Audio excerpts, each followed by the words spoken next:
In quest'altro video vi voglio raccontare di altre bellezze presenti nel territorio di Mazzarino. Venite con me.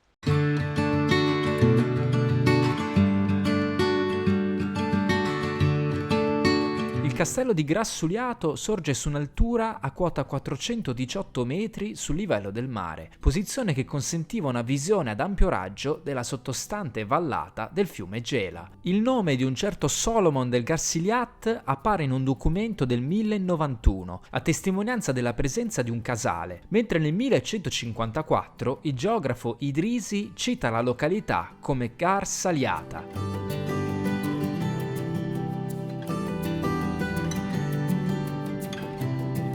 Questa fortezza dominava ben 9 feudi, un territorio così importante che il suo signore Bartolomeo di Grassuliato osò ribellarsi alla casa reale normanna, a cui faceva capo re Guglielmo. Dopo un lungo assedio, la fortezza fu ridotta in macerie. A parte una breve parentesi in età sveva, la fortezza iniziò a decadere a partire dal 1393, quando il feudo di Grassuliato fu donato a Niccolò Branciforti, barone di Mazzarino.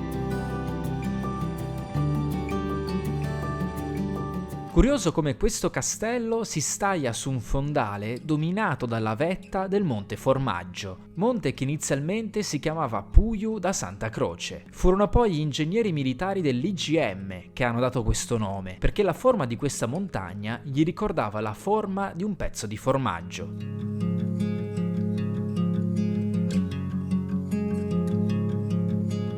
E non molto lontano dal castello di Grassuliato si può ammirare l'area della Stazio Filosofiana, un'area archeologica che potrebbe essere definita un'area di sosta dell'antichità. Si tratta di un vero e proprio borgo fortificato che ebbe il suo periodo di maggior splendore nell'età romana paleocristiana, quando il sito doveva essere molto frequentato dai viaggiatori. Tuttavia, da quanto emerso dagli scavi, questo luogo era stato già frequentato da prima, in età arcaica, fino ad arrivare all'età del bronzo. L'area archeologica comprende la Stazio, che sorge proprio al centro dell'intero complesso, la basilica, situata a sud-ovest all'esterno del perimetro della città, e 4 necropoli, dislocate proprio nei 4 punti cardinali. Ciò che salta subito all'occhio è la presenza di un impianto termale datato tra il I e il IV secolo d.C. Questo impianto presenta delle piccole vasche quadrate, profonde poco più di 1 metro, con dei sedili in pietra alla base, quasi certamente utilizzati come pediluvi. Questo impianto termale, con ogni probabilità, si serviva dell'acqua che proveniva dal vicino Monte Alzacuda. È molto probabile che questo doveva trattarsi di un luogo alla portata solo dei viaggiatori più ricchi, visto il lusso che doveva rappresentare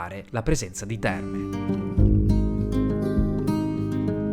Spostandosi verso il versante sud-occidentale, all'interno della necropoli, si trova poi un'interessante basilica datata VII secolo d.C. Nel complesso, questo sito mantenne una propria vita fino all'VIII secolo, dopodiché, a seguito della conquista musulmana, il sito cadde in declino, anche se alcune strutture murarie attestano una modesta sopravvivenza in età federiciana. Mentre dunque la famosissima villa romana del Casale riveste all'interno dello stesso latifondo la funzione di pars dominica, cioè di dimora ufficiale del proprietario, all'insediamento di Sofiana spetta il ruolo di probabile centro di svolgimento di attività produttive e commerciali, nonché la funzione di stazione di sosta lungo la via Catania-Agrigento. Una significativa conferma in tal senso è data da una menzione di una stazio filosofiana nella redazione costantiniana dell'Itinerarium Antonini. Ed un enorme grazie va all'assessore Filippo Alessi, che con grande carisma e passione per il territorio ha preso a cuore la mia iniziativa ospitandomi qui a Mazzarino.